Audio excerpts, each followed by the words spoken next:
27 ஆகுது. இந்த ஃபுட்டு எடுக்கிறதுக்கு முன்னாடி நான் ரொம்ப எக்ஸஸ் வெயிட்டில் இருந்தேன். எக்ஸஸ் வெயிட்டில் இருக்கும்போது நிறைய ஹெல்த் இஷ்யூஸ் இருந்தது, சொல்லவே முடியாது அந்த அளவுக்கு ஹெல்த் இஷ்யூ இருந்தது. இப்போ இந்த ஃபுட்டை வந்து எடுத்து ஃபாலோ பண்ணி வெயிட் லாஸ் பண்ணுற ப்ராசஸில் வெயிட் லாஸ் பண்ணியிருக்கேன். இந்த வெயிட் லாஸ் பண்ணதுலேயே நல்லா ஆக்டிவாக இருக்கேன், ஹோல்டே நல்லா ஃப்ரெஷ்ஷாக இருக்கேன், ஹெல்த் இஷ்யூ எல்லாமே நார்மலாக இருக்குது. இன்னும் வெயிட் லாஸ் பண்ணிட்டு தான் இருக்கேன். Thank you Marquez, thank you. என் வயசு பார்த்தீங்கன்னா 46 ஆகுது. இந்த ஃபுட்டை எடுத்து கடிச்சு எப்படி இருக்குன்னு பார்த்தீங்கன்னா, நைட்டில் சாப்பிட்டு படுத்துனா நெஞ்சு எரிச்சல் ஏற்படுத்து, மூக்கு வரைக்கும் ஏறிடும்.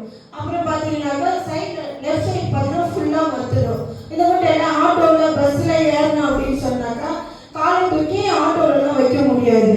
அந்த அளவுக்கு இந்த இடத்துக்கு கஷ்டம். நிறைய ஹாஸ்பிட்டல் போய் ஃபாலோ பண்ணும்போது எந்த ஒரு உடம்பும் சரியாகவே இல்லை. அதுக்கப்புறம் ரிலேஷன் மூலமாக ஃபுட் எடுக்கிற வாய்ப்பு கிடைச்சிது. அது மட்டும் இல்லை பார்த்தீங்கன்னா, எனக்கு 3 பசங்க, ஒரு பையனுக்கு பிரெயினுக்கு போகிற நரம்பு ஓட்டில் கேன்சர் கட்டி வந்துருந்தது.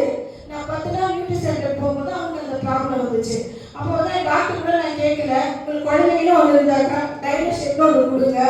டாக்டர் என்ன சொல்லிட்டாரு அப்படின்னு பார்த்தீங்கன்னாக்கா, ரிலேஷன் கீமோ கொடுக்கும்போது நல்ல செல்ஸும் அழிஞ்சிச்சு, கெட்ட செல்ஸும் அழிஞ்சிச்சு அப்படின்னு சொல்லிட்டாரு. அப்புறம் நம்ம சாப்பிடும்போது எதையும் போது சுவாசி சாப்பிட முடியாதுன்னு சொல்லிட்டாரு. அது எப்போ நடக்கணும்னு டாக்டர் சொல்லிட்டாரு, தெரியாது அப்படின்னு சொல்லிட்டாரு. நான் டாக்டர்